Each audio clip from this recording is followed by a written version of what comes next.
My name is Kayla. I graduated from college 5 years ago and moved out to live on my own when I started college. I did this because my father was a strange person. I was his first child, and he had wanted a son. When I was born a girl, he didn't hide his disappointment and was hard on my mother. As I grew up, my father never accepted me as his daughter and didn't show me any love. I don't have any happy memories of my father from my childhood. All I remember are his cold eyes and the many times he rejected me with his words. My mother protected me and loved me, even taking on the role of both parents. Because of her, I was able to get through my father's harsh treatment. 6 years later, Emery was born. My father was disappointed again that it was a girl, but this time, something changed, and he began to adore Emery. However, his attitude toward me didn't change. It was clear that he treated Emery and me very differently.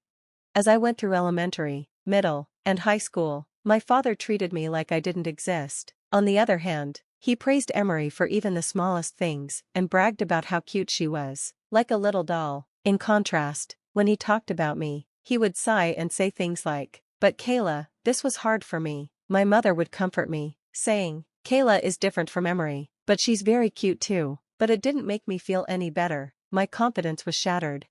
When I went to college, I decided to move out and live on my own. I loved my mother, but I had no feelings for my father, who never showed any interest in me. I couldn't stand living with him anymore. He paid for my college admission reluctantly but said he wouldn't help with tuition or living expenses. He made it clear that any money would go to Emery instead. I had to work hard, taking part-time jobs and earning scholarships to pay for everything. My college life was filled with studies and work, and I didn't have time for the normal joys of being young. During my student days, I barely kept in touch with my family. My mother would occasionally contact me, but there was no communication from my father or Emery, and I didn't reach out to them either. After graduation, when I was looking for a job, the most important thing for me was the salary. I had to pay back half of the scholarship I received, and from my part-time jobs, I knew how important income was. With a recommendation from my senior professor and my determination during the interviews, I was able to get an offer from my top choice, a global consulting firm. My mother was thrilled, as if it was her own achievement, but my father and Emery didn't react at all. I thought I was ready for that, but it still left me feeling lonely and empty. I realized that finding peace and happiness isn't easy. I threw myself into my work once I joined the company. I needed a place to channel all my frustration and lingering feelings. Because of that, I was able to learn the job faster than my peers. With help from my seniors, I was able to satisfy major clients and secure long-term contracts. I was steadily climbing the career ladder, and my income grew as I achieved more. 5 years into my career, I had become a leader, trusted with multiple projects. During this successful time, I received a call from my father, someone I hadn't heard from in years. He said, "Your mother had an accident and is paralyzed on one side. I want you to come home and take care of her. You're probably just sitting around, so I'll give you a task." I was shocked to hear about my mother's accident and that she needed care. I hadn't told my father about my job, so he thought I was unemployed and useless. But more than that, I was deeply worried about my mother's condition. I didn't want to go back home, but my desire to help my beloved mother was stronger. I quickly applied to work remotely at my company. Luckily, my global company was ahead of others in offering telework, so the environment was already in place. I decided not to cancel the lease on my current apartment. Even though it seemed wasteful to pay rent while I was away, I thought it might be best to keep it. So, I returned to my family home, taking only what I needed. It had been about 9 years since I left for college. When I saw my mother's condition, I realized it was worse than I had thought. She was paralyzed on one side and couldn't walk by herself. Fortunately, her mind was still clear, and she could speak normally, but her immobile body was clearly causing her pain. I confronted my father about why he hadn't contacted me in the several months since my mother's accident and needed care. He was as indifferent as ever, saying, "Telling you wouldn't make her better. I called you this time because I had no choice." While it was true, I wasn't a doctor and couldn't help my mother recover. I couldn't believe that a father would keep his daughter in the dark for months about her mother's condition. The house was in terrible shape, clothes were scattered everywhere, dishes were piled up in the sink, and the rooms were covered in dust and garbage. My mother's care had been completely neglected, and her back was covered in bed sores. I didn't expect much from my father, but I was shocked that Emery, who was also supposed to be living there, hadn't done anything either. When I asked Emery what she had been doing, her response was, "I can't do housework." so I can't take care of mom either. I'm relieved now that Kayla's back. Emery, who had been spoiled growing up, had become a selfish person who couldn't do anything around the house. I started by cleaning the rooms. The mess and dirt that had built up over several months couldn't be fixed in one day, so it took me nearly a week to clean everything. During that time, I also had to take care of my mother. She kept apologizing for having me care for her, but I tried to cheerfully attend to her, hoping she would feel better. Throughout all this, neither my father nor Emery helped at all. In fact, my father complained about the food, saying it tasted awful.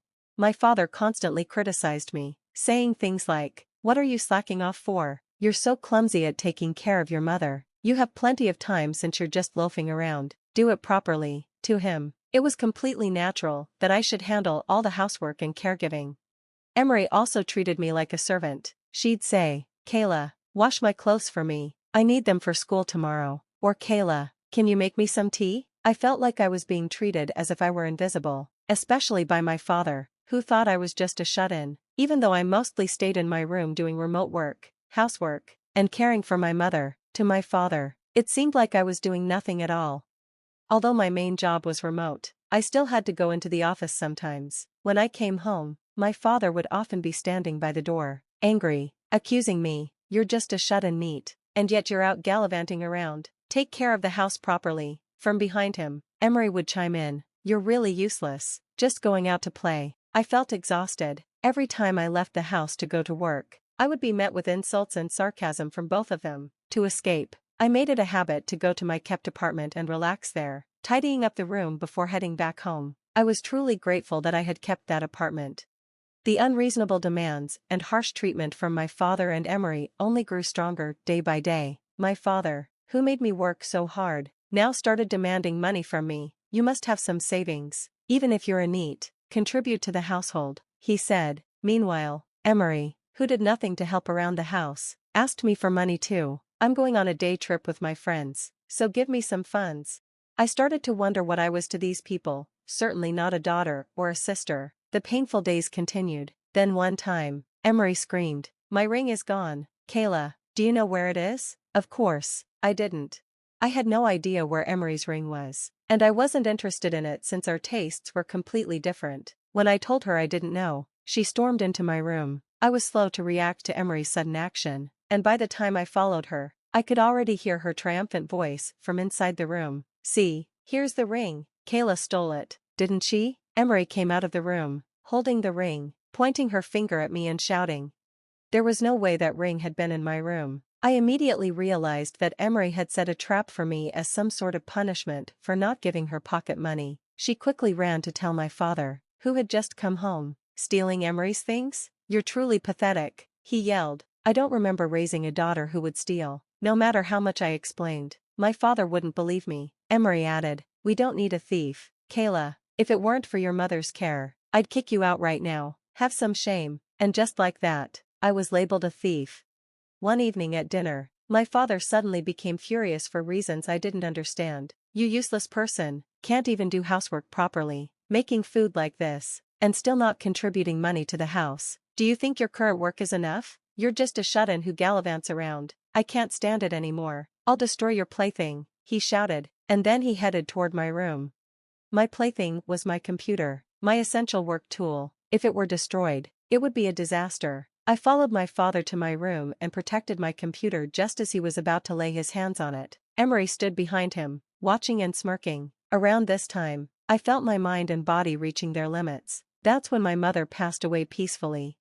She had always been grateful for my care and was pained by how my father and Emery treated me. I felt my strength draining, and my heart was so shattered that I forgot to cry. My father and Emery, however, showed no tears. They acted as though a nuisance had been removed. Though we were all in the same tearless situation, our reasons were completely different.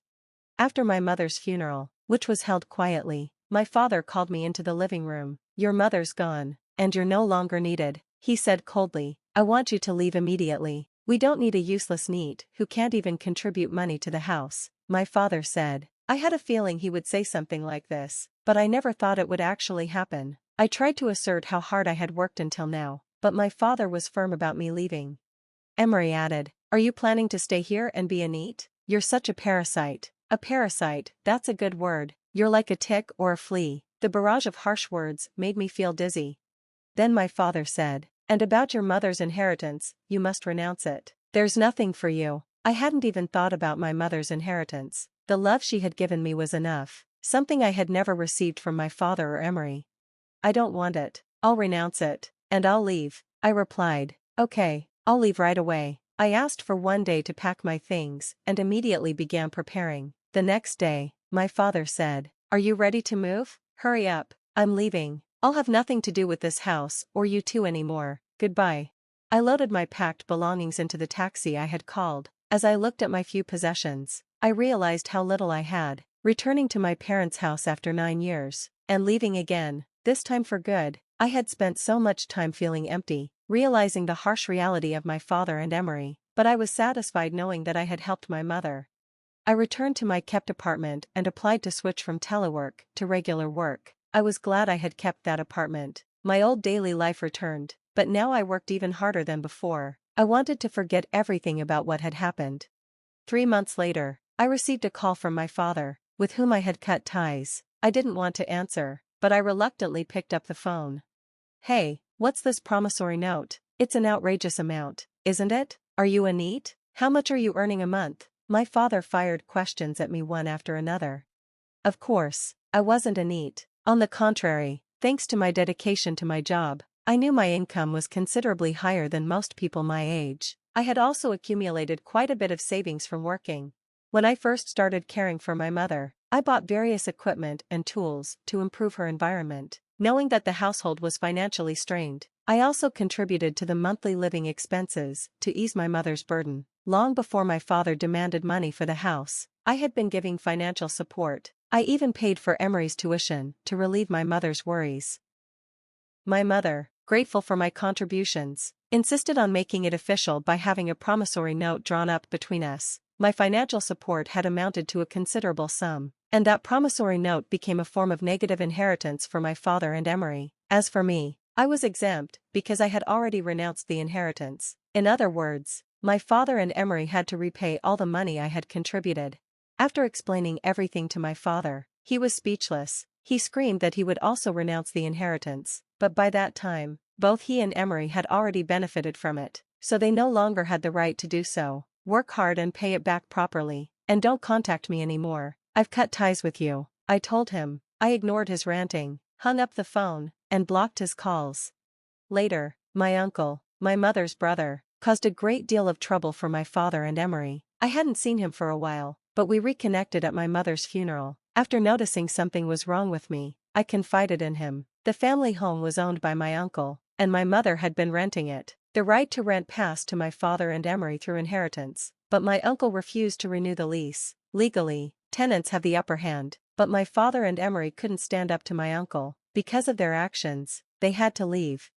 My father, who had been on the restructuring list at his company for some time, was finally selected for it and lost his job. Emery, unable to pay tuition, had to drop out. Even though she was close to graduating, father and Emery, who lost their home and jobs, moved into a small apartment. Most of my father's retirement money went toward repaying the debt to me. At his age, it would be difficult for him to find another job, and whether Emery, a college dropout, could get a decent job was also uncertain. The two of them were becoming NEETs in a small, dark room. On the other hand, thanks to my hard work, I succeeded in acquiring new clients and launching new projects. I was promoted to the first female division head at my company, though it's a bit late for a global company to have its first female division head. I'm striving to nurture the next generation and make the company more open and inclusive. I decided not to cancel the lease on my apartment, even though it felt wasteful to pay rent while I was staying at my family home. I thought it might be better to keep it. So, I returned to my parents' house, taking only what I needed. It had been 9 years since I left for college. When I saw my mother, I realized her condition was worse than I had thought. She was paralyzed on one side and couldn't walk on her own. Luckily, her mind was still sharp, and she could speak normally, but her immobile body caused her a lot of pain. I asked my father why he hadn't contacted me in the months since my mother's accident and care had become necessary. He was as indifferent as ever, saying, "Telling you wouldn't make her better. I called you now, because I had no choice." While I knew I wasn't a doctor and couldn't help my mother recover, I couldn't believe that a father would keep his daughter in the dark about her mother's condition for so long. The house was in a terrible state, clothes were scattered all over, dishes were piling up in the sink, and the rooms were full of dust and garbage. My mother's care had been completely neglected, and she had bed sores on her back. I didn't expect much help from my father, but I was shocked to find that Emery, who was also living there, hadn't done anything either. When I asked Emery what she had been doing, she said, "I can't do housework, so I can't take care of Mom." I'm relieved now that Kayla's back. Emery, who had been spoiled growing up, had become a selfish person who couldn't help around the house.